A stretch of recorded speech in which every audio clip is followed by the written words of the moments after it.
je pense que les gens peuvent le faire. Parce que nous, avant le kidnapping des camarades, en fait, on le faisait. Je vous ai dit.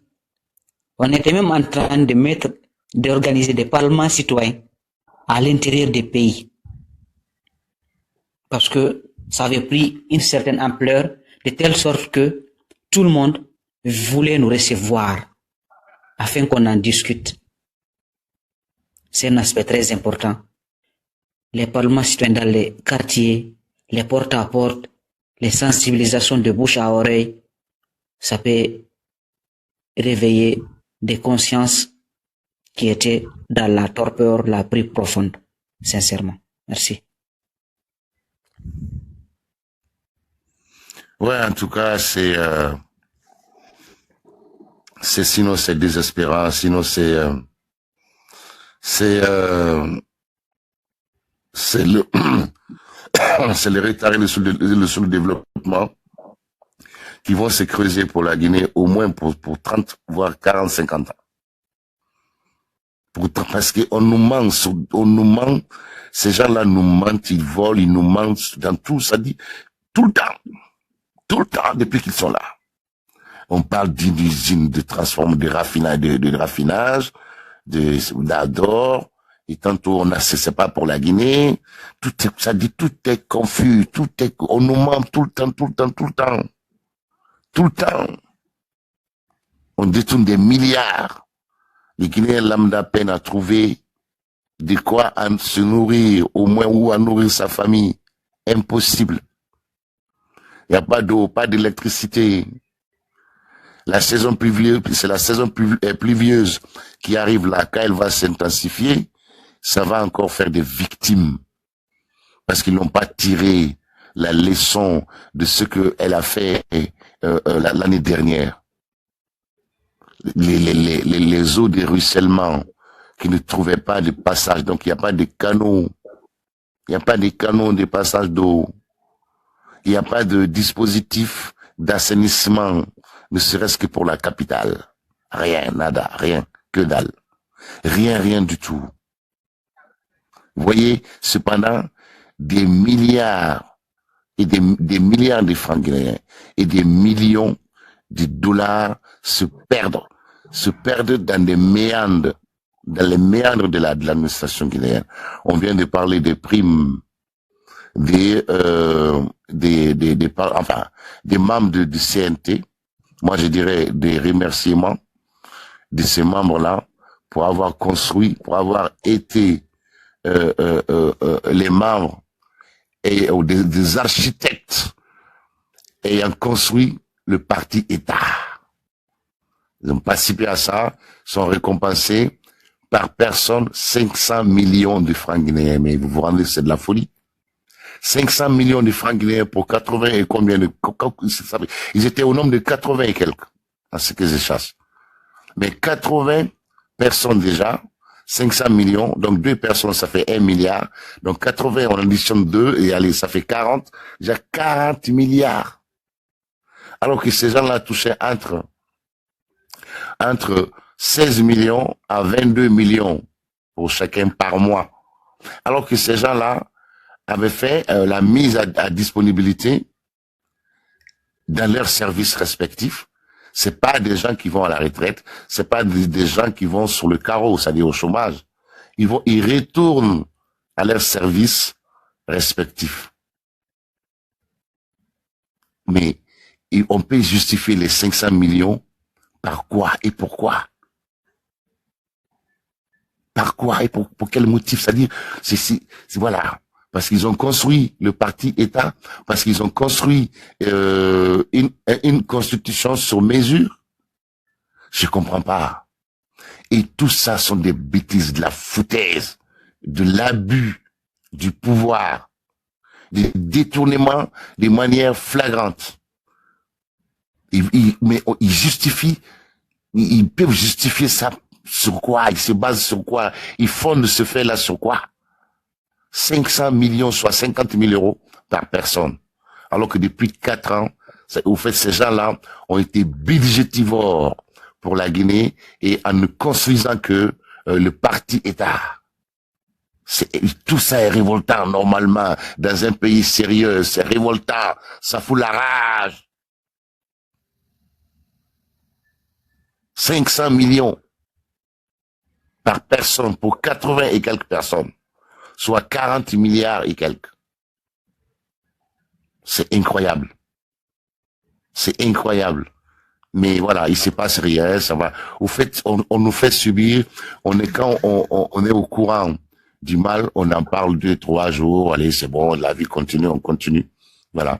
Donc, tous ces faits-là montrent aux auteurs de ces mots-là que, comme s'ils ont raison, que c'est normal, nous sommes, ça dit, on est pris, les Guinéens est tellement maltraités que il est moins que certains animaux dans des pays sérieux. On est insultés. Nous devons nous indigner. Parce que on doit s'indigner. Sincèrement. Moi, aujourd'hui, j'ai envie de rentrer en Guinée pour mener le combat, pour rejoindre Fonike Manguès. Si il est mort, qu'on me tue. S'il est en prison, qu'on m'amène en prison. Après là, c'est bon, quoi. Mais cette situation-là, ça s'appelle, il y a un choix à faire, au fait, quoi. Soit je libère, soit on me libère. Voilà. Donc, les deux cas, soit on me tue, l'affaire est réglée, soit je mène le combat pour libérer mon peuple. On en est là, on en est à ce niveau aujourd'hui. On en est à ce niveau, en tout cas pour toute personne consciente. Pour tout Guinéen vraiment amoureux de son pays, tout Guinéen soucieux de l'avenir de ce pays-là, en tout cas soucieux de l'avenir des enfants guinéens qui sont là dans 10, 15, 20 ans. Dans 10, 15, 20 ans. On mène la politique pour les futurs. C'est-à-dire les politiciens doivent être en réalité des futuristes qui préparent l'avenir des générations à venir. C'est ça leur mission première. Non seulement il s'agit d'améliorer le niveau de vie des populations trouvées, mais aussi penser à mettre en place des dispositifs d'avenir, des perspectives d'avenir pour les générations futures à venir. Voilà. Et si c'est pas le cas, on dégringole. Si c'est pas le cas, le peuple doit s'élever pour dire que non, vous n'êtes pas, vous passez à côté de vos missions premières. Et le pays ne vous appartient pas. Le pays ne vous appartient pas. Le pays appartient à toutes ses filles et fils. Mais malheureusement, c'est pas ce qui se passe. Mais si on est homme, si on veut aider la Guinée, on doit travailler en synergie avec nos frères guinéens sur place, avec nous. S'il faut rentrer, on rentre. Mais on mène ce combat. Celui qui meurt, c'est pas grave. Que tu meurs aujourd'hui, de toute façon, c'est la seule vérité qui est là, incontestable, s'appelle la mort. Après, il faut faire le choix à un moment donné. Mourir au nom et pour le compte de son peuple, c'est mourir stoïquement. C'est mourir stoïquement. On en est à ce niveau aujourd'hui. S'il y a choix à faire, c'est ça. Mais nos paroles là, derrière nos téléphones, billahi wallahi tallahi. Bon, ça reste dénonciation, mais vous savez combien de Guinéens sont connectés sur TikTok, H24. Même les gens là qui sont riches en Guinée, en fait, c'est pas possible. Mais à plus forte raison, nous, nos messages là, les destinataires de nos messages là, c'est les gens du bas de quartier. C'est des pauvres. Et ces gens-là, s'ils ont l'argent, ils pensent d'abord adéquatement à manger que de payer la connexion qui coûte cher, voilà. Donc, ce qui fait que ce que nous disons ici, on le dit entre nous, donc entre diaspora qui avons accès à l'internet au prix vraiment qui ne gêne personne. On est tous abonnés, voilà, à pas grand chose, vous voyez. Donc ça, on tournera à rond. Il faut que nous prenions contact avec nos frères, nos sœurs en Guinée et que nous mettions en place une stratégie et passer à la mise en œuvre. S'il faut aller, il faut aller. Il faut aller. Il faut aller. Je préfère mourir que de subir ce que nous sommes en train de subir. Quand on a ça, quand on a cette volonté, cette détermination-là, on arrivera à un résultat. Mais quand je dis on, il faut que nous soyons des milliers. Nous sommes 14 millions. Il suffit aujourd'hui rien que les populations de Conakry se lèvent, qui s'élèvent que quoi, 2-3 millions de populations à Conakry. Rien que ça, ces gens-là partiront. C'est l'insurrection populaire qui a fait partir Blaise Compaoré, qui était resté plus de 26 ans au pouvoir. L'insurrection populaire. Ça commence, quoi, à quelle heure? Lui, d'ailleurs, ça n'a même pas été long. Les gars ont commencé 9h, à 11h, à 13h, il était dans l'avion. À 13h. En plus, là aussi, il s'est échappé belle, hein. Parce qu'on voulait mettre main sur lui. Si on avait mis main sur lui, l'affaire était réglée. Il est parti. Il vient de citer Madagascar. Il vient de citer Népal. L'affaire est réglée. Que meurent ceux qui mourront. Que meurent ceux qui mourront. Mais nous sommes en train de vivre vraiment en Guinée depuis 4-5 ans. Ce qui est insupportable, inadmissible. Ce qui à tout prix est à combattre. Voilà, on avait, quoi qu'on dise en Guinée, un certain niveau de démocratie, pas très élevé, certes, mais on a vu les gens pouvaient manifester leur mécontentement cette semaine, la semaine prochaine, parce que c'était un droit constitutionnel. Donc, les populations devaient en jouir. Et les populations en ont joui à cette époque-là. C'est même pas lointaine. Je parle de juste il y a 5 ans en arrière. Il y a juste 5 ans en arrière. Les gens, on était ici, mais quand tu suivais certaines radios, les plus audibles, tant en Guinée qu'à l'international, on entendait des gens qui appelaient, déclinant leur nom, prénom, et ensuite dire ce qu'ils voulaient dire de la gouvernance, sans être inquiétés. Aucune poursuite ne s'en suivait après. On a connu ça, il y a pas 5 ans, il n'y a pas encore 5 ans. Des gens viennent, ils nous privent de ça. Rien que ça, c'est révoltant. C'est ce qui a fait sortir les gens au Népal. Les empêcher de communiquer, tout simplement.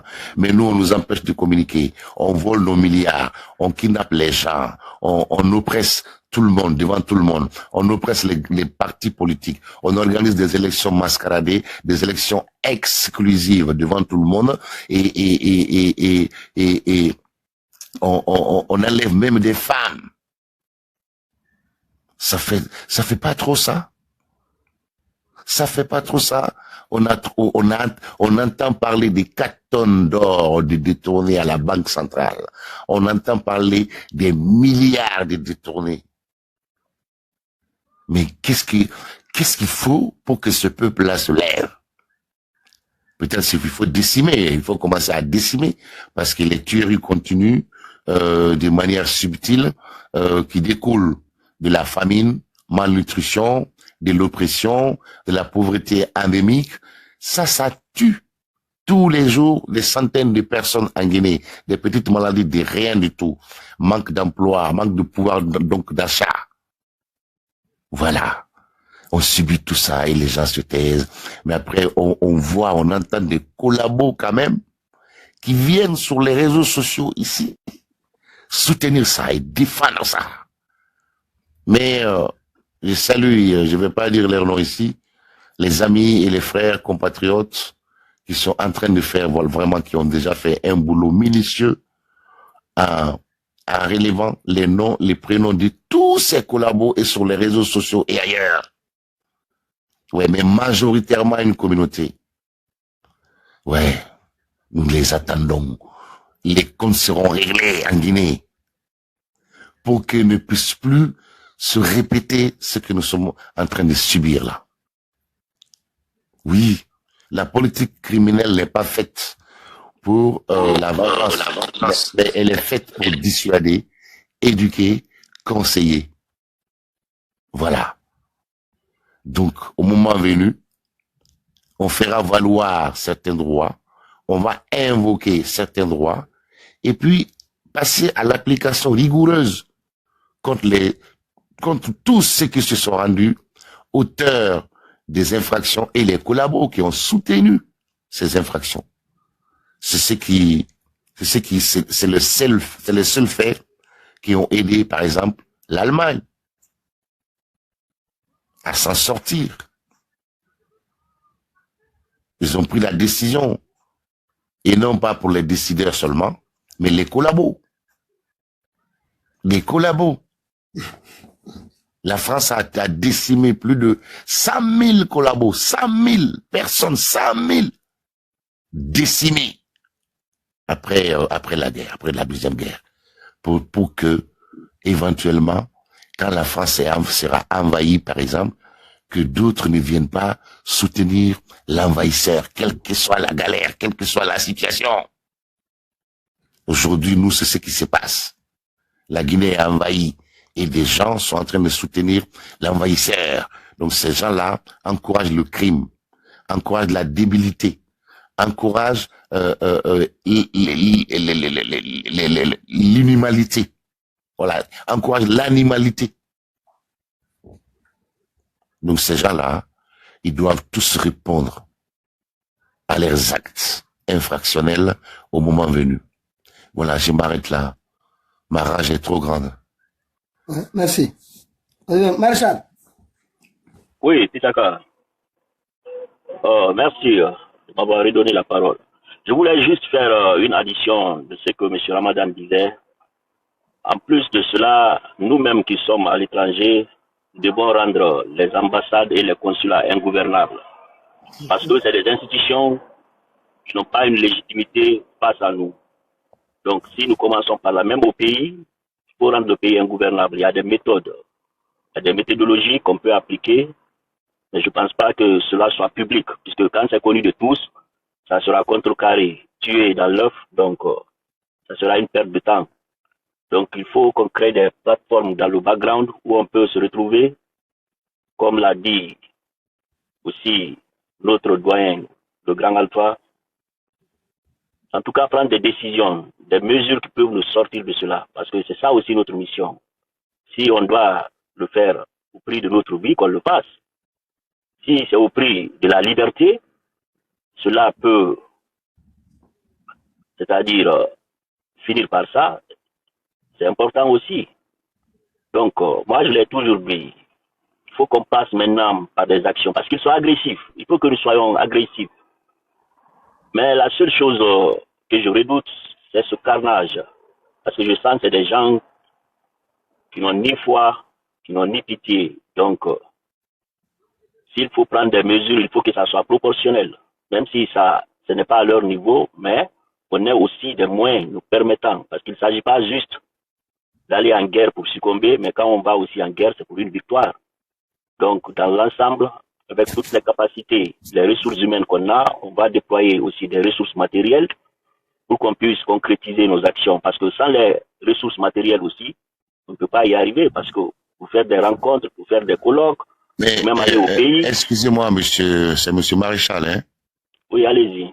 J'entends bien ce que vous dites, mais moi, permettez-moi de vous rappeler que au Madagascar, les gens n'ont pas réuni les moyens. Au Népal, les gens n'ont pas réuni les moyens.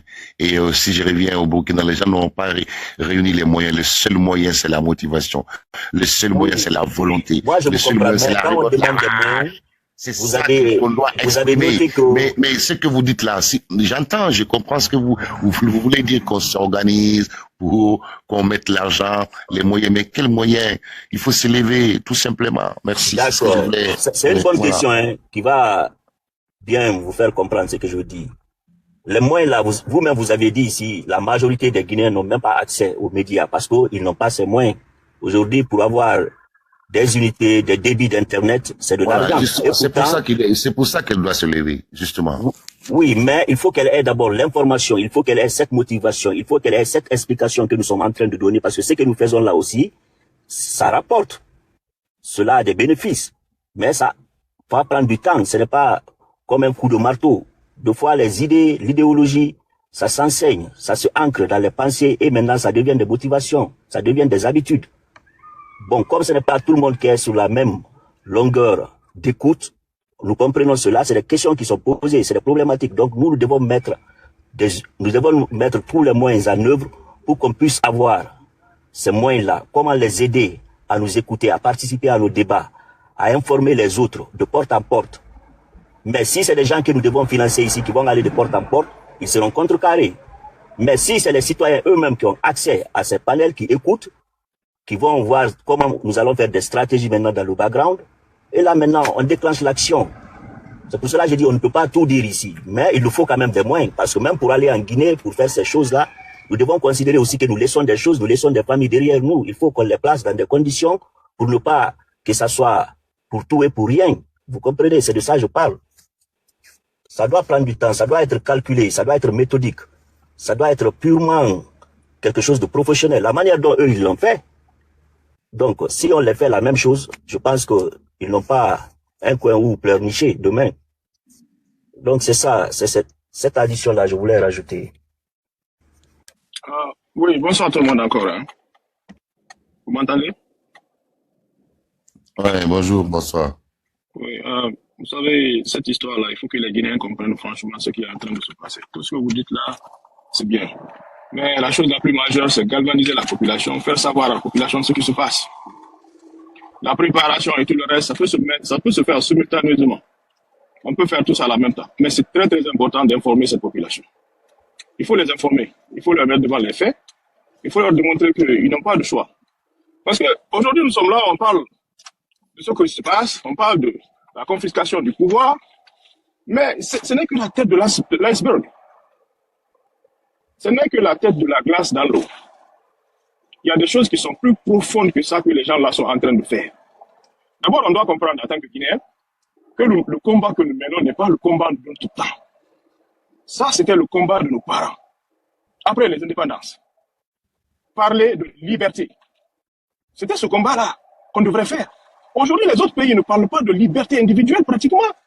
Ils parlent de liberté économique. Ils parlent de la possibilité d'avoir les mêmes opportunités que les autres. Aujourd'hui, nous, on parle de liberté. On parle d'être libre, de parler, de s'exprimer, d'être free dans son propre pays, de marcher, d'aller où tu veux aller, de venir où tu veux, de venir quand tu veux, d'être sous la protection de ce que tu appelles l'État, ta nation. Mais c'est pitoyable. Et comment est-ce que nous nous sommes arrivés là? Nous sommes arrivés là parce que les premiers avant nous, après les indépendances, ils ont poussé cette canette en disant, donnons le temps, les choses vont s'arranger. Voilà, aujourd'hui, nous sommes là, les choses ne sont pas arrangées. Donc, nous sommes déjà en retard. Les Guinéens doivent comprendre ça. Nous sommes complètement en retard sur le reste du monde, sur le reste de nos voisins. Nous sommes en retard. Nous sommes en retard. Il faut qu'on leur montre ça. Et quand je dis encore que ce qu'on voit là, ce n'est qu'une petite histoire. Les gens là, en ce moment, ils sont en train de faire d'une pierre deux coups. Non seulement ils sont en train de restreindre notre indépendance, mais aussi ils sont en train de se construire une place économique qui devrait être normalement le combat que nous devrons mener aujourd'hui, à savoir que chaque Guinéen a le droit à certaines opportunités. Ils sont en train de préparer ça. C'est pour ça qu'ils sont en train d'amasser des millions, de tromper, de prendre tout, de préparer l'avenir de leur famille, de leurs enfants, de leurs frères, et ainsi de suite. Vous voyez comme nous sommes en retard? C'est-à-dire qu'aujourd'hui, nous allons nous battre avec le système qu'ils ont établi. Mamadi va partir, et on n'a pas fini le combat.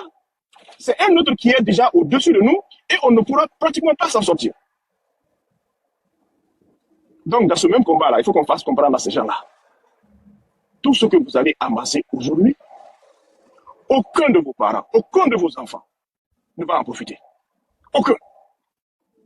Parce qu'ils sont prêts aujourd'hui à se sacrifier, à prendre tout ce qu'ils veulent prendre, mettre au nom de leur famille, au nom de leurs enfants, pour que demain, quand ils ne sont pas là, paisiblement, ces enfants-là viennent ici, ou bien vont ailleurs, et ils profitent de leur vie.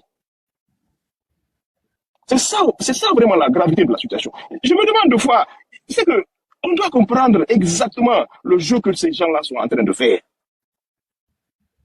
La population doit comprendre ça. Ils nous ont typiquement montré l'exemple. Et regardez, on fait les gens crier en disant, nous sommes venus pour faire un changement, et ce changement-là, il faut accepter ce qu'on va vous donner, parce que demain, ça va changer. À quoi c'est arrivé? Ils ont confisqué les élections, et les élections confisquées, les gens, en pensant que quand nous allons les suivre, ça va aller, nous allons avoir au moins le choix de passer à autre chose. Autre chose là, ça n'a pas marché. Parce que les mêmes personnes dont on vous a imposé, même sur cette imposition-là, c'est autre chose qui est venue. Donc, je pense que si on attend, on dit qu'on doit se préparer à fond, ça sera toujours une perte de temps. Informons ces populations-là. Tout ce qu'on a, qu'on leur donne, qu'on mette les choses sur la table, qu'on leur dise voilà où nous en sommes, voilà où nous allons aller si vous ne réagissez pas. Est-ce que c'est cette vie-là que vous voulez? Est-ce que c'est l'avenir-là que vous voulez? Est-ce qu'aujourd'hui, vous vous battez pour ce que les parents devraient se battre pour? Est-ce que demain, vous voulez encore que les parents viennent, que vos enfants viennent se battre pour ce que vous aurez dû faire aujourd'hui? Parce que ce sont des choses qui arrivent, qui sont là devant nous en Guinée. Aujourd'hui, tu verras des vieux de 50, de 80 ans. Ils sont dans les fonctions que leurs enfants, même petits-enfants, devraient occuper. C'est ce qui est en train de se passer aujourd'hui. Et moi, je félicite beaucoup M. Onifogui et son ami Ramadan pour vraiment le courage qu'ils ont. Le courage d'être sur place, le courage de continuer à se battre. Et je crois que franchement, si nous travaillons ensemble, nous mettons tous les points ensemble, il y a beaucoup de choses que nous pourrons faire. Certes, il faut combattre sur le terrain, mais il y a des choses comme la technologie que nous pouvons énormément utiliser à notre avantage. Énormément. Et c'est très, très important encore pour finir, qu'il faut vraiment qu'on informe cette population-là, qu'on leur dise ce qui se passe, qu'on les mette devant les faits, qu'ils comprennent que aujourd'hui, ce qui se passe là, c'est un problème qui concerne tout le monde. Et ça serait aussi intéressant de peut-être aller à l'encontre de certaines de ces personnes qui venaient sur les réseaux, qui n'avaient aucune capacité de comprendre, mais aujourd'hui qui ont disparu. Et moi, je pense vraiment, ces personnes-là ont disparu. Pourquoi? Parce que même si pendant ces moments-là, ils n'ont pas compris, mais aujourd'hui, ils sont en train de voir des réalités. Il y a toujours une femme dont je mentionne, une certaine dame Touré. J'aimerais vraiment entendre sa voix. Qu'elle nous dise aujourd'hui, comment est-ce que c'est ça? Du premier jour, quand elle criait sur le réseau, disait qu'elle était prête à tout pour le changement. Qu'aujourd'hui, après un coup d'État, qu'est-ce qui a changé pour elle? Est-ce que c'est plus facile pour elle aujourd'hui de mettre la marmite sur le feu? Est-ce que c'est plus facile pour elle aujourd'hui d'avoir ses enfants qui vont à l'école? Est-ce que c'est plus facile pour elle aujourd'hui d'avoir du travail ou bien d'avoir son voisin gagner du travail dignement? Voilà les choses qu'on doit faire aussi. Allons vers ces gens-là pour leur poser des questions, pour les mettre devant les faits. Aujourd'hui, j'ai parlé avec un jeune très intelligent, qui d'habitude supportait la situation d'une certaine manière. On a parlé, on s'est compris. Je lui ai posé des questions. Il m'a dit la raison pour laquelle il suivait. On s'est compris.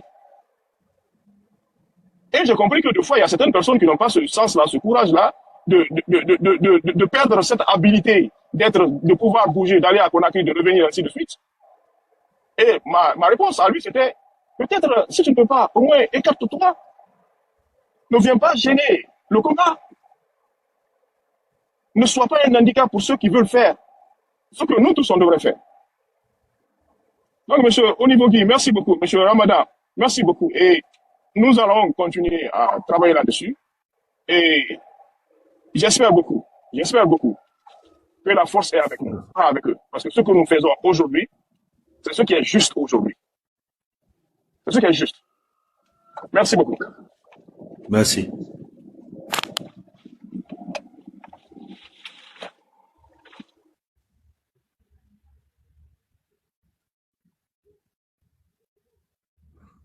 Ouais, mais on tourne autour de toutes ces idées, toutes ces paroles ont été dites. Au fait, ça devient redondant, quoi.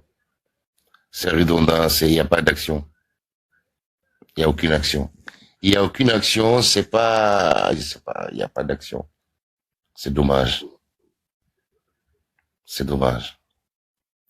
Mais oui, chers camarades Onipogui, Monsieur Ramadan, vraiment, en tout cas moi, on reste et on restera solidaire avec vous pour ce combat noble, pour ce Merci combat, ouais, qui vise vraiment à sauver tout un peuple, et à sauver l'avenir des générations et des générations. Puisque après ça, la Guinée doit repartir sur des bonnes, vraies bases, tant démocratiques que sur la gestion des deniers publics.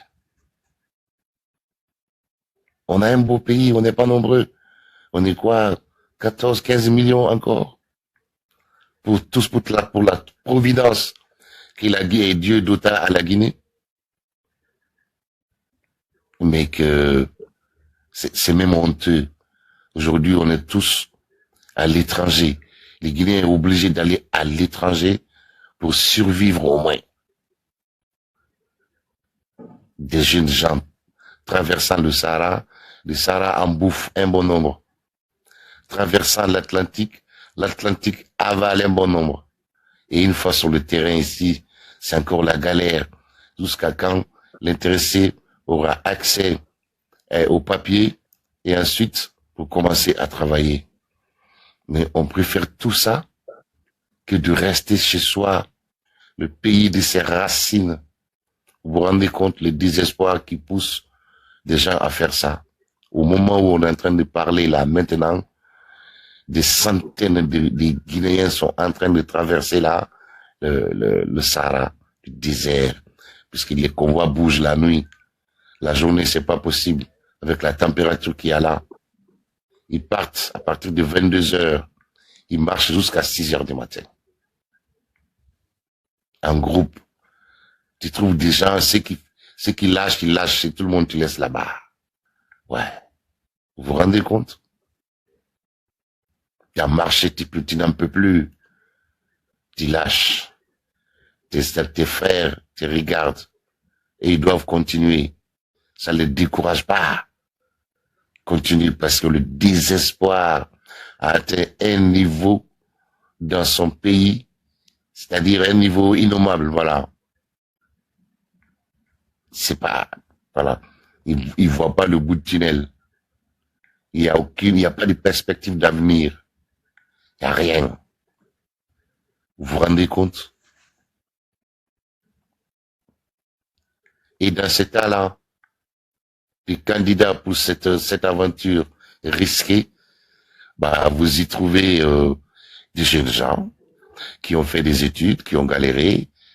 Et vous y trouvez des jeunes gens qui ont un métier. Vous y trouvez des jeunes gens déscolarisés, mais qui ont fait une formation professionnelle. Et d'autres rien, mais qui pouvaient s'en sortir si son pays était un pays organisé qui pense réellement à l'avenir de toutes ces filles et fils que constituent les missions premières d'une gouvernance. Mais non, rien. Rien.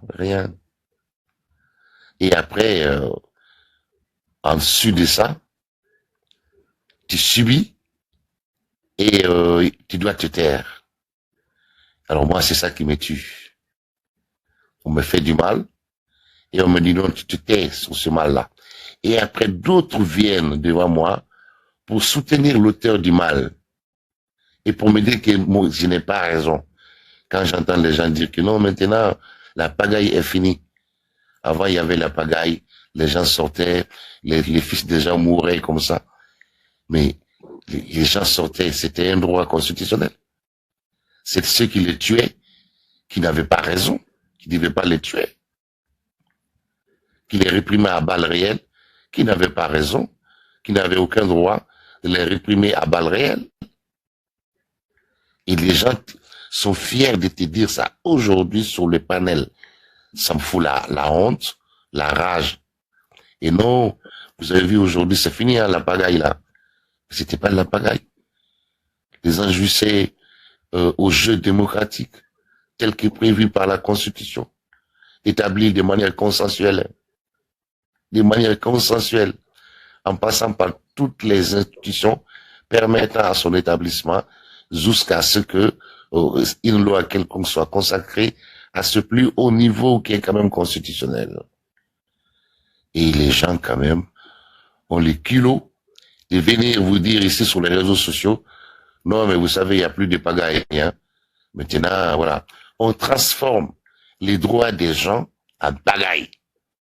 Oui, c'était un droit. Les gens devaient jouir ce droit-là. Ils en ont le droit. C'est prévu, c'est analysé, consacré dans une constitution. Les gens voulant jouir ça, et vous venez nous dire quand même, avec culot, que non, c'était de la pagaille, maintenant qu'il n'y a plus cette pagaille. Voilà. Et par contre, vous nous dites ça en privilégiant la dictature, qui, elle, n'est pas prévue par la Constitution.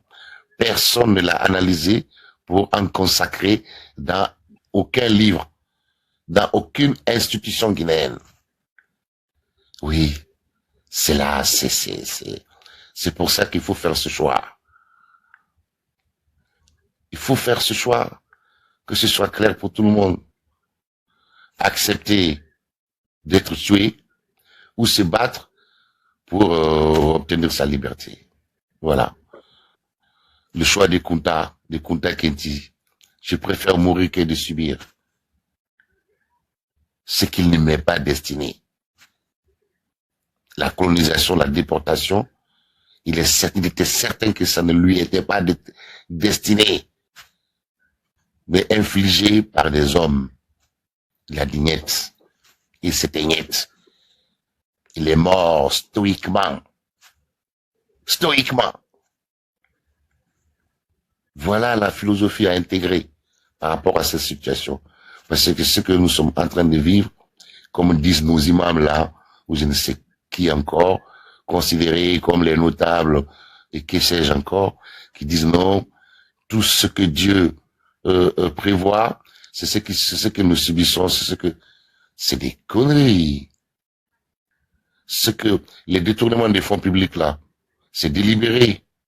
Ils sont commis par des personnes qui ont analysé, donc qui ont de manière délibérée, qui sont passés à l'acte pour détourner l'argent public, l'argent permettant de construire les hôpitaux, les centres de santé, les écoles primaires, des collèges, des lycées, des universités, faire des routes, faire l'addition d'eau, faire l'agriculture,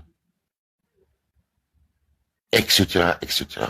Dans un pays, cet argent-là est détourné par des gens qui sont censés en faire usage pour améliorer les niveaux de vie des populations et réaliser des infrastructures qui rentrent dans ces améliorations des niveaux de vie là. Parce que quand on parle d'amélioration des niveaux de vie, c'est que le cadre de vie y rentre. Donc, à savoir l'eau, l'électricité, les routes, accès à la santé et un emploi, le pouvoir d'achat, c'est ça.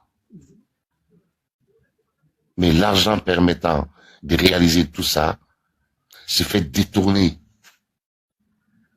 par des gens censés en gérer pour tout le monde. Donc ça, c'est pas Dieu, c'est l'homme qui décide de faire ça à l'homme.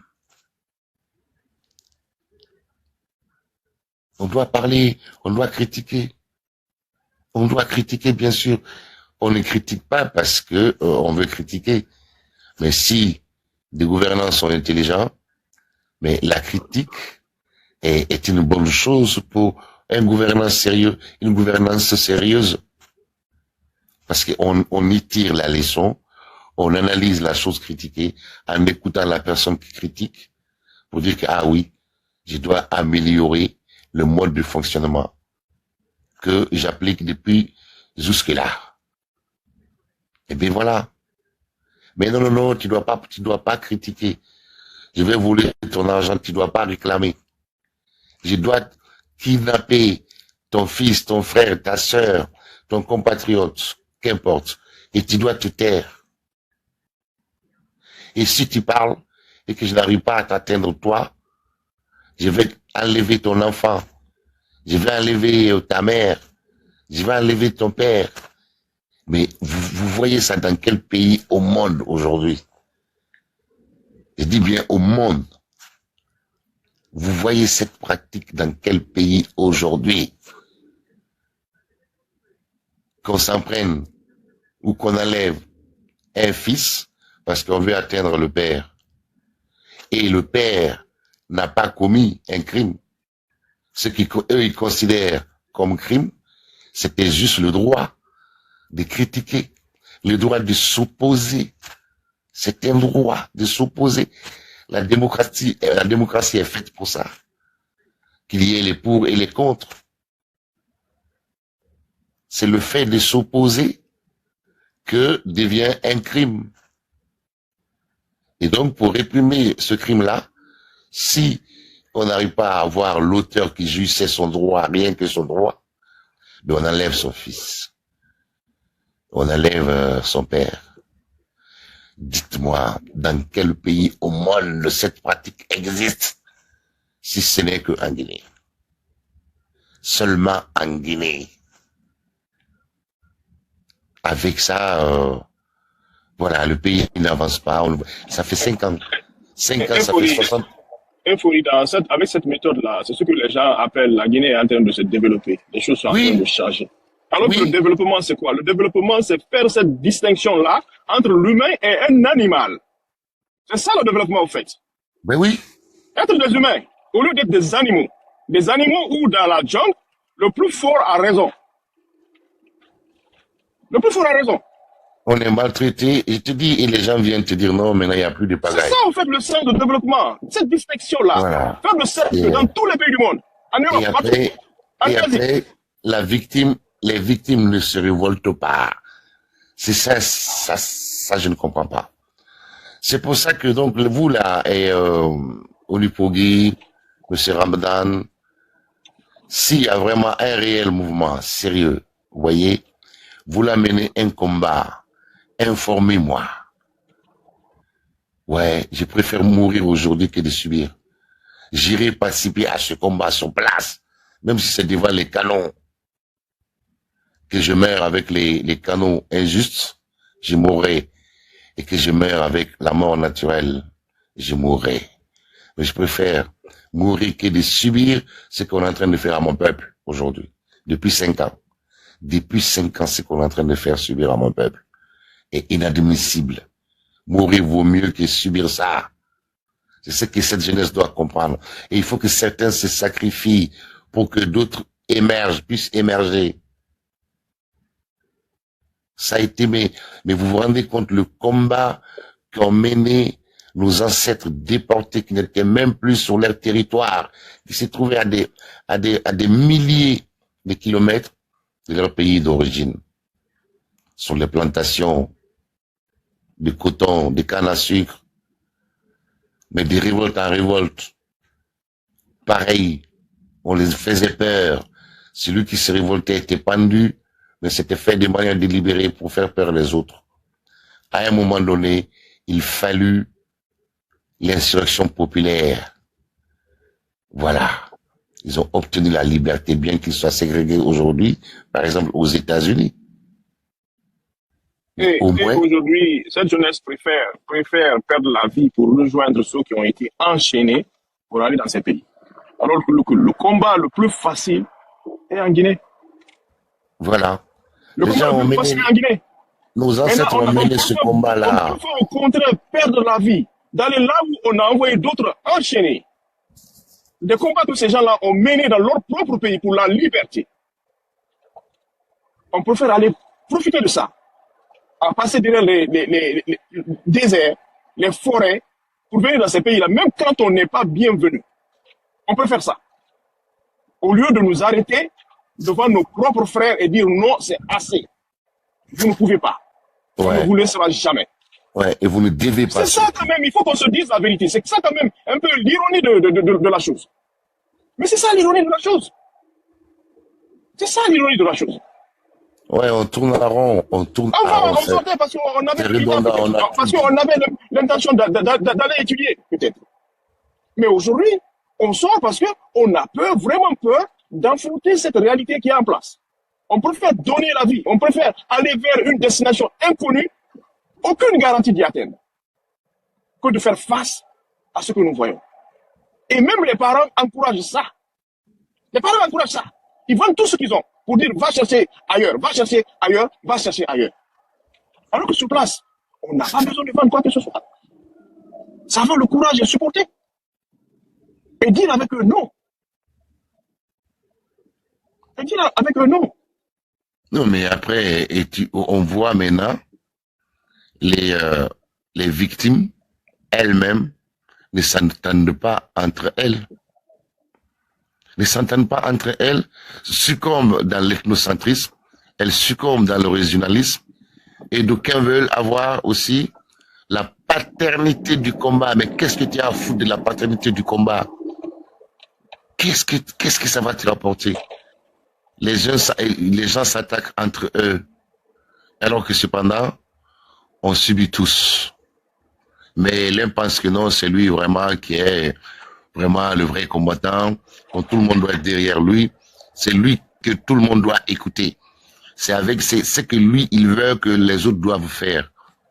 Mais cependant, voilà, ceux qui infligent le mal continuent à s'installer, à s'enrichir, à vous rabaisser, à vous tuer à petit feu. À petit feu. À s'enraciner. Mais qu'est-ce que moi j'ai à foutre à avoir la paternité d'un combat visant la libération de mon peuple? J'en ai rien à foutre. Je veux juste que le peuple soit libéré. Et que et le pays répare sur des bonnes bases, des vrais. C'est ça l'essentiel. Le reste pour moi ne constitue que des chimères. Le régionalisme de merde. Ça va servir à quoi? L'ethnocentrisme de merde.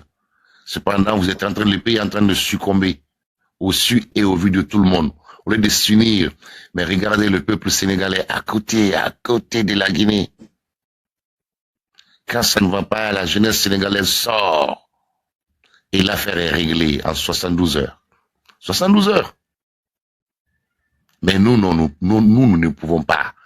Parce que, en sortant, les uns et les autres sont dans des calculs débiles. Des calculs débiles mentaux.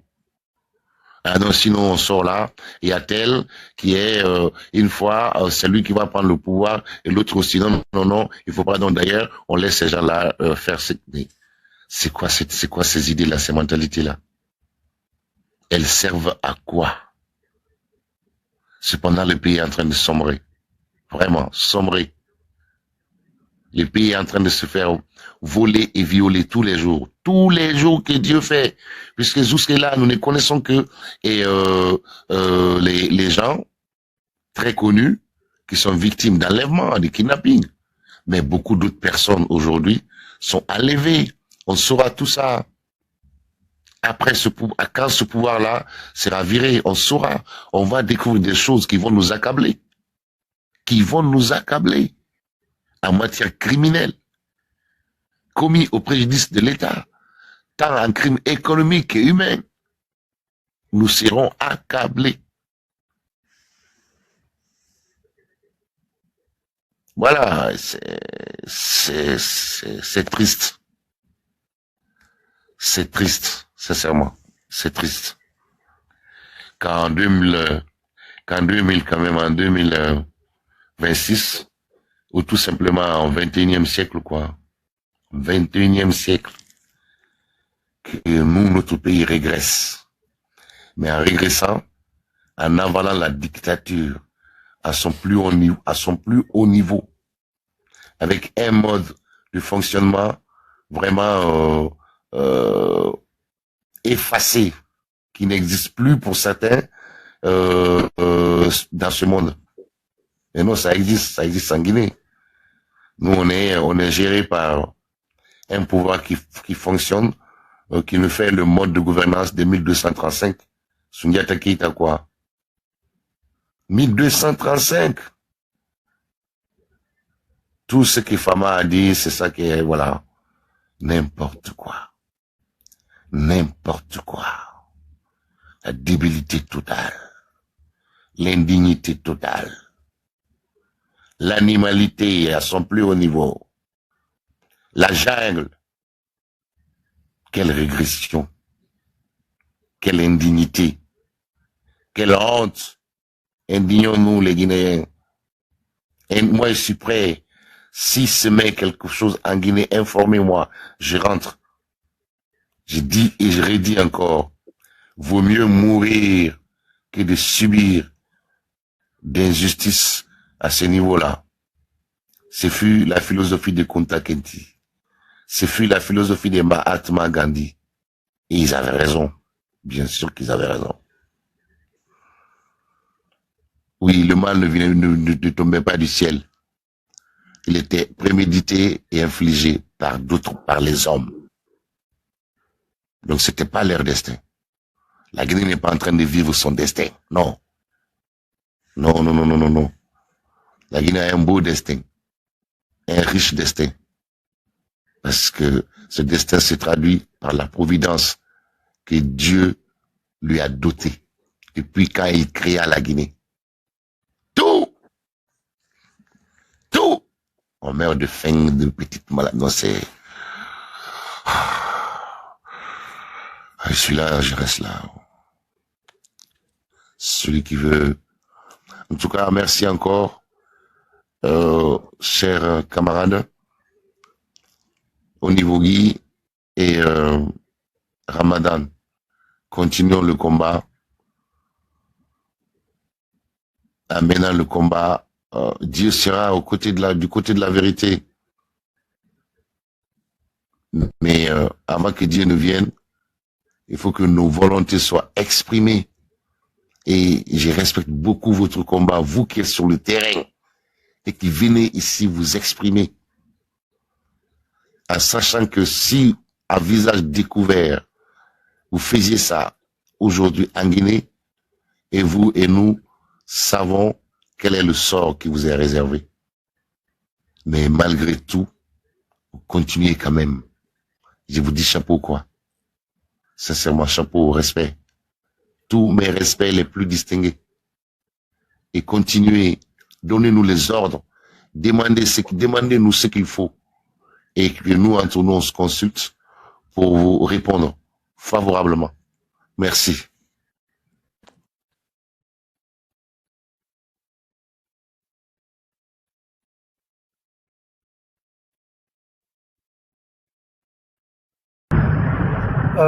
C'est bien dit, mon grand frère Alpha. Moi, je me dis, mon grand frère Alpha, est-ce qu'il y a un soulèvement populaire sans leader? C'est une question que je te pose, s'il te plaît. Pardon, s'il y a quoi, un soulèvement populaire solidaire? Non, sans leader.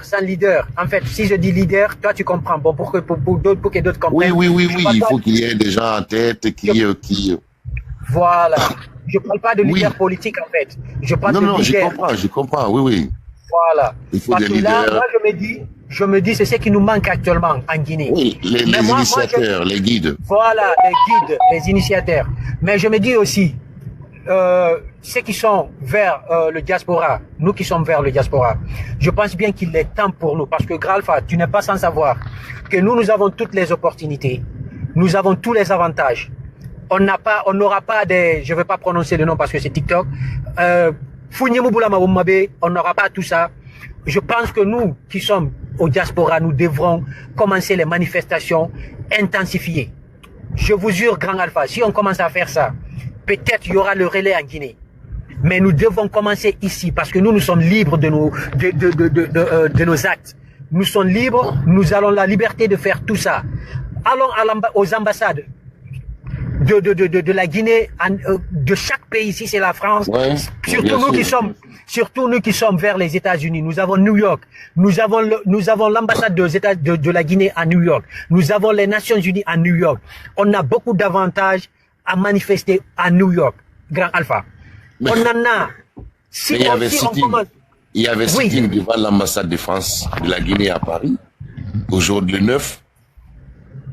Oui, mais il faut intensifier, Grand Alpha. Il faut qu'on ait, comme je l'ai dit, il faut qu'on ait. Je suis en train de rachérir ce que tu dis. Je suis tout à fait d'accord avec toi. Voilà. Donc, si on continue à faire ça, Grand Alpha, il y aura du changement. Il y aura quelque chose au moins qu'on aurait pu faire. On va avancer. Il y aura un relais. Peut-être les gens, ceux qui sont en Guinée, tels que les Mamadi, Onivogui et Ramadan, ils peuvent faire quelque chose, ils pourront conscientiser le peuple de Guinée, ceux qui sont épris de justice et de paix. Ces gens-là pourront suivre les actions. Et j'avais voulu poser une question à Onivogui s'il est là. Il a parlé de la tête, le secret, je ne sais pas si c'est le secrétaire général ou je ne sais quoi de FNDC, que c'était Foni Kemenge. Moi, je me dis aujourd'hui, Foni Kemenge n'est pas, il est en prison, c'est ce qu'on souhaite de plus ardent, qu'il est en vie, qu'on le retrouve un jour. Mais il faut qu'il y ait l'intérim, quelqu'un qui le remplace jusqu'à ce qu'il revienne. Il faut, je sais que c'est son mandat, mais il faut essayer de voir entre vous, membres FNDC, qu'il y ait quelqu'un qui le remplace pour l'instant, qui assume l'intérim, pour qu'on puisse au moins pour qu'on puisse continuer de mener ce combat. Moi, je crois qu'on s'est trop endormi.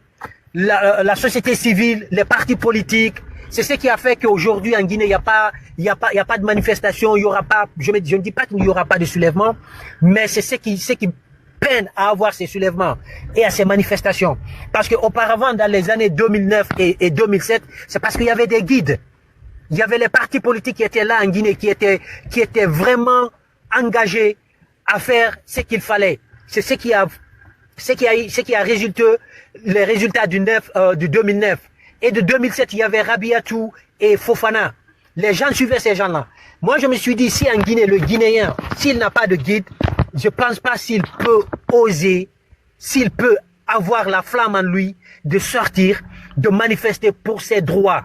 Parce que c'est ses droits. Sortir, manifester, réclamer les droits qu'il lui faut.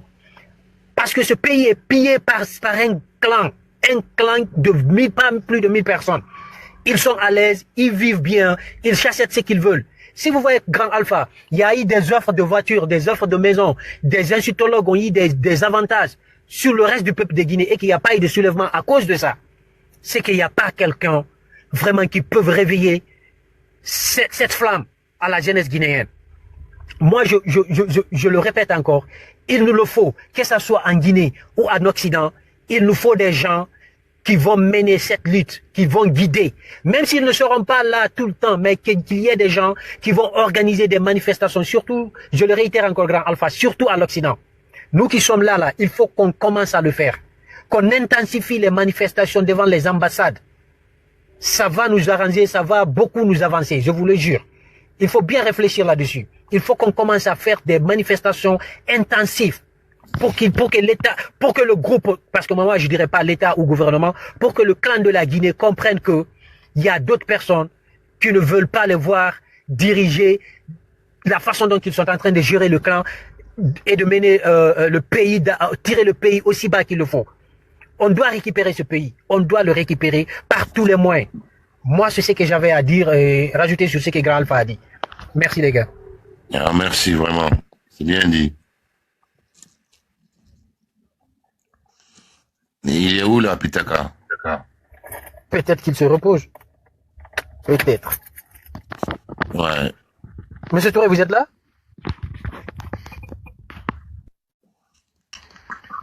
Il a trop bossé. Des fois, j'ai pitié de lui. Il parle, il perd toute la voix. Ouais. Ça fait mal, Grand Alpha. Ça fait très mal. Ça fait mal. Le Guinéen ne sait plus ce qu'il veut. La crise de liquidité est venue. Les gens, ce clan a offert des voitures, de l'argent à des personnes inutiles. Le reste du peuple ne s'est pas manifesté. Ça seulement, c'était une flamme qui devrait au moins pousser les Guinéens à manifester. Partout dans le monde. Partout. Ce peuple-là, on ne comprend pas. Vous avez dit quoi, M. Touré? Non, il a dit qu'il ne comprend pas ce peuple-là. Vraiment, vraiment, vraiment. Trop, c'est trop. On est au bout du gouffre, là. La gouvernance impossible en dehors de la Guinée. Il faut qu'on fasse ça. Les gens doivent comprendre. Ce qu'on est en train de faire là, c'est honnête. Nous sommes sur la vérité. C'est nous qui sommes sur la vérité. Allô? Allô?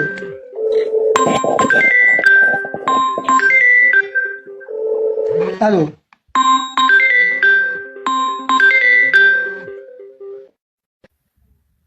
Oui, Allô, je suis déconnecté, je suis déconnecté. Je suis tu es là? déconnecté On complètement. t'entend. Oui, je suis là, est-ce qu'on m'entend? Je suis déconnecté, je parlais seul, personne ne m'entendait. Ouais, on t'entendait pas, mais là, on t'entend. Parce qu'on t'a même Voilà, je appelé. parlais, j'étais complètement déconnecté, j'essaie de me reconnecter, je vous parlais, vous ne m'entendez pas, moi aussi je n'entends pas. Ouais, c'est ça, on t'entendait pas. Oui, oui, mais Marshall est là. Marshall, allez-y avant je vais passer notre tour aussi. Qui est là? Léos d'or? On était là, M. Touré et Grand Alpha, c'est nous qui parlions là. Ah, Peut-être voilà. les autres. Je vous écoutais, moi je parlais, mais personne ne m'entendait. Ok, il y a un. Tapoter un peu live, il est presque 7h du matin ici. Nous avons demandé autre chose. Un instant. Il est là. Tapoter. On n'a pas vu Joseph aujourd'hui, je ne sais pas pourquoi. Ni Joseph, ni Makoso, Makalo, ni... Oh, tout le monde est tout. Vous savez, Du match de déconnecter du wifi du voisin, Pitaka. ah, Dimanche, non, oui, ok, ah bon. Non, c'est pas le voisin. Bonsoir, Frère Pitaka, une minute, pardon, parce que j'avais fait ma demande là. La dernière fois, je vous ai fait comprendre ici que vraiment, ce que nous traversons aujourd'hui là, ce peuple a une très grande part de responsabilité dedans. Vous vous êtes attaqué de ma réaction, y compris M. Touré. Aujourd'hui, vous me donnez raison. Je vous ai dit, franchement parlant, si ce peuple avait pris ses responsabilités depuis fort longtemps, l'autre là vient de nous dire. Et bonsoir à tous, j'ai même oublié de saluer Fori Alpha et les autres. J'ai entendu Diallo tout de suite. Alors, bonjour Abdoul. Ok, Koto. J'ai tout de suite entendu la réaction de l'autre là, Diallo, dire que le truc, la crise de liquidité aurait dû être vraiment la source qui pouvait vraiment enclencher une manifestation du peuple. Mais il n'a pas réagi. Et il y a eu tant d'autres actions. Parce que supposons, lors de l'arrestation de Fourniquet, l'enlèvement de Fourniquet par la junte, je t'assure, si ce peuple-là était sorti, dénoncé, résisté, certes il allait avoir des morts, mais franchement parlant, on n'allait pas être jusqu'ici là, sans avoir quelque chose de clair. Ils finiront par les abandonner et appeler à une négociation. Parce que le temps, cette gente, dès qu'il y a une forte pression sur elle, elle cède. Mais une fois qu'on constate que le peuple reste les bras croisés, ça devient compliqué. Ils ont tenté, c'est-à-dire, c'est-à-dire, ils ont compris que tout ce qu'ils vont faire, ce peuple est prêt à accepter cela. Tu vois, donc désormais, c'est pourquoi ils les ont enlevés. Ils ont su qu'il n'y aura pas de réaction. Ils ont vérifié, ils avaient fait déjà d'autres sondages sur le terrain. Et je trouve cela vraiment triste. Et désormais, comme l'a dit ici Koto Alpha, nous, franchement parlant, moi j'ai toujours dit ici, Koto Alpha il a beaucoup fait, il s'est beaucoup sacrifié, tout comme ici, Frère Pitaka, tu n'es pas nouveau dedans. Peut-être au niveau Guy, camarade, au niveau Guy, j'ai entendu ici tout de suite Ramadan. Franchement, je sais que vous avez beaucoup fait. Franchement, c'est à nous autres là, certes, à faire vraiment, vraiment appuyer là-dessus, chercher vraiment à se donner des idées, chercher à mettre quelque chose de solide. Parce que tout de suite, Ramadan, j'ai entendu dire ici qu'on nous devons manifester devant l'ambassade. Imaginez, aujourd'hui, je vais le faire un tour là-bas. Wallah, devant notre consul là. Ils ont enlevé le drapeau. Parce qu'ils pensaient qu'il y allait avoir une manifestation devant l'ambassade aujourd'hui. Ce soir-là, je suis passé, j'ai vérifié, les autres drapeaux étaient là, mais le drapeau de la Guinée n'était pas là-bas. Ça ne fait même pas 2 heures. Ça ne fait même pas 2 heures, parce que je suis un peu fatigué. Sans que j'allais partir faire appel vidéo, te montrer devant le consul, drapeau, mais tu vois quoi? Parce qu'il avait peur peut-être que les gens viennent manifester devant l'ambassade. Tu vois? Donc, ce truc qui a eu lieu en France, là, à son histoire est venu, il pensait qu'il allait avoir la manifestation ici devant l'ambassade. Tu vois? Donc, tu l'as dit, Ramadan, je suis parfaitement d'accord avec toi.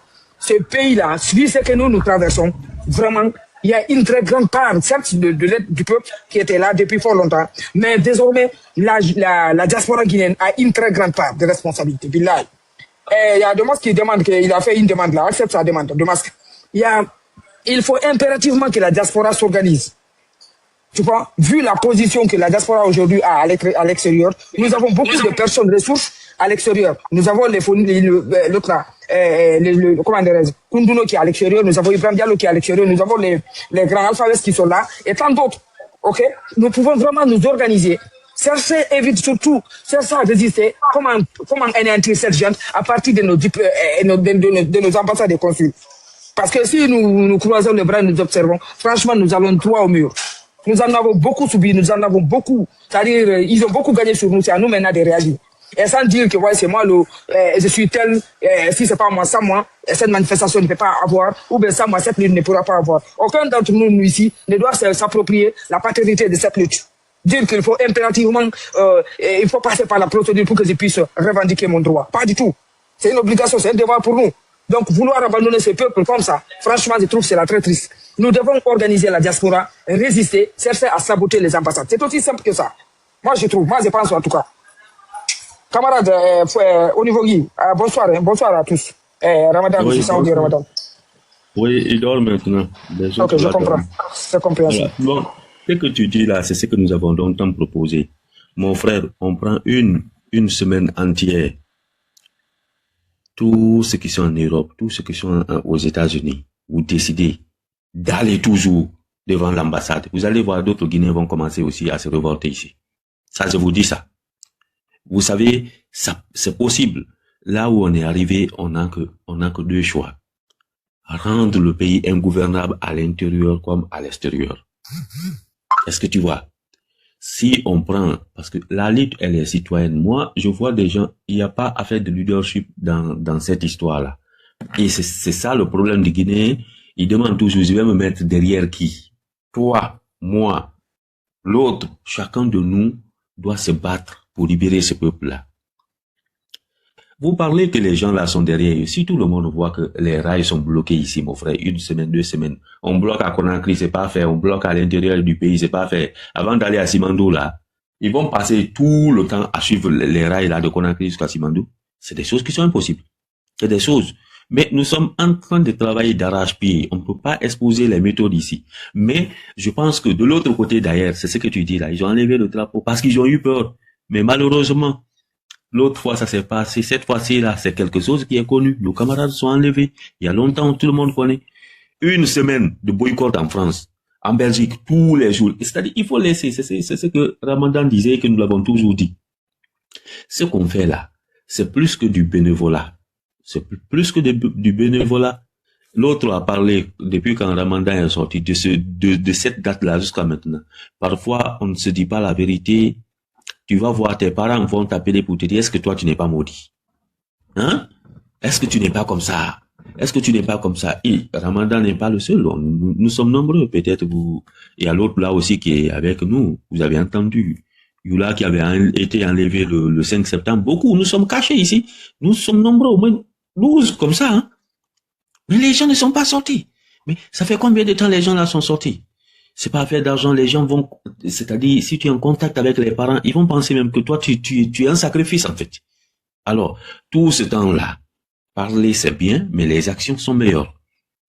Si les gens disaient, ah, les autres sont en prison, d'autres sont en exil, avant que cela ne vienne en exil, on n'a même pas besoin de mon ami Sekou Kounduno, on n'a pas besoin d'Abdoulaye Oumou, on n'a pas besoin d'Ibrahima. Vous qui êtes de ce côté-là, organisez-vous. C'est pourquoi quand je parlais que chaque antenne est indépendante, que cela soit là-bas ou qu'il ne soit pas là-bas, on décide. Vous pensez que quand les 7 là allaient commencer aujourd'hui à saccager l'ambassade, ils sont combien là-bas? Ils ne dépassent pas 200 personnes.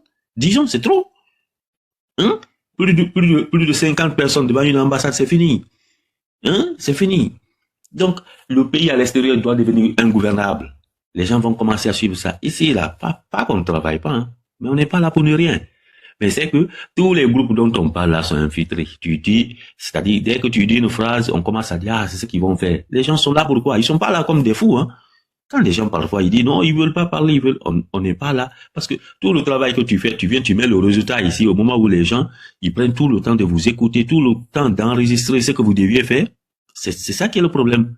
Parce que, quand nous parlons d'insurrection là, les insurrections qui ont réussi, c'est des insurrections qui se sont manifestés par une grande surprise. C'est pas dire demain on va sortir où on boucle tous les carrefours là, où on fait ça. Le matin, tout le monde se lève, on voit que les gens sont agités. Avant de se préparer, trop tard à jouer son rôle. Mais il faudrait que dans les pays de démocratie où les gens sont allés aujourd'hui, qui on a tué là-bas en France? Ceux qui sont sortis aux États-Unis, qui on a blessé? Qui on a tué? Mon frère, la lutte sincère d'abord devrait se voir là où on montre que voilà, chez les autres, on le fait. Et si on ne tue pas, on ne blesse pas, on ne prend pas quelqu'un pour le mettre en prison. Mais cette fois-ci, c'est-à-dire, tous les cas ne sont pas les mêmes. Les autres dirigeants qui sont passés, et ils le faisaient, mais le CNRD, on a vu le dernier cas, c'est quoi? C'est une femme enceinte de 8 mois.